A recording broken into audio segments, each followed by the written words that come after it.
ناظرین، السلام علیکم ورحمۃ اللہ وبرکاتہ۔ ناظرین، آج ہم اس ویڈیو میں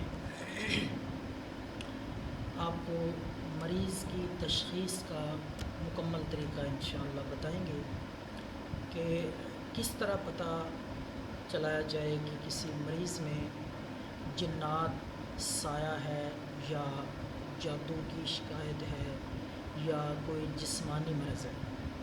اس کی تشخیص کرنے کا، معلوم کرنے کا اس ویڈیو میں ہم آپ کو پورا طریقہ سمجھائیں گے کہ کن آیات کے ذریعے کون سی آیات پڑھ کے کس طریقے سے پتہ لگایا جا سکتا ہے۔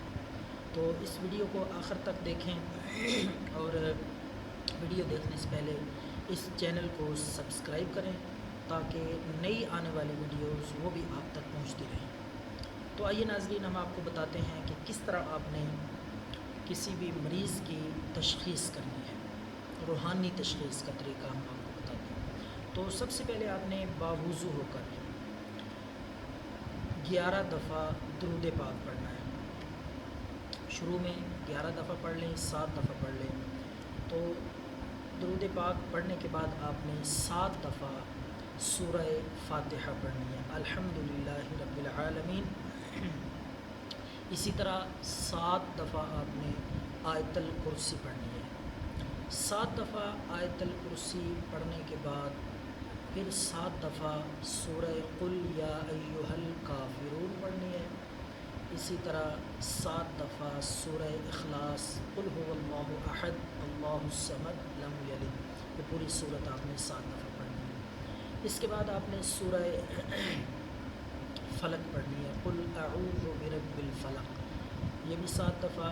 اس کے بعد آپ نے سورۃ ناس، قل اعوذ برب الناس، یہ بھی 7 دفعہ پڑھنے کے بعد آخر میں پھر آپ نے 7 دفعہ درود پاک پڑھ لینا۔ یہ ساری صورتیں پڑھ کے اسی طریقے سے اول آخر 7 دفعہ درود پاک پڑھ کے آپ نے پانی تھوڑا سا لے کر گلاس میں اس پانی پہ دم کر لینا ہے۔ یہ ساری چیزیں پڑھ کے پانی پہ دم کر لیں۔ وہ پانی آپ کسی بھی مریض جس پہ آپ کو شک ہو کہ جادو ہے یا سایہ جنات ہیں تو آپ اس کو پلائیں تھوڑا تھوڑا، جس طرح چائے پیتے ہیں گھونٹ گھونٹ آہستہ آہستہ اس نے پینا ہے، تو وہ پانی پلاتے رہیں۔ اگر وہ پانی مریض کو کڑوا محسوس ہو، گلے میں اٹکے منہ میں کڑوا محسوس ہو، تو آپ سمجھیں کہ اس مریض کو سائے کی جنات کی شکایت ہے۔ اگر پانی مریض کو ترش کھٹا محسوس ہو تو پھر اس پہ جادو کا اثر ہے۔ اگر نارمل پانی ویسے ہی جس طرح سادہ پانی ہوتا ہے، نہ کڑوا محسوس ہو نہ ہی ترش یا کھٹا کھارا، تو نارمل پانی محسوس ہونے کی صورت میں مریض کو کوئی جسمانی مرض لاحق ہے۔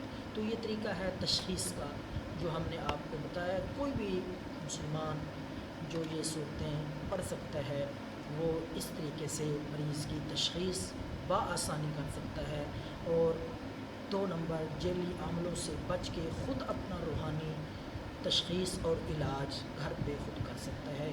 یہ ہر کسی کو اجازت عام ہے، کوئی بھی اس کو کر سکتا ہے۔ تو اس عمل کو خود بھی آزمائیں، دوسروں تک شیئر کریں، دعاؤں میں یاد رکھیں۔ اللہ حافظ۔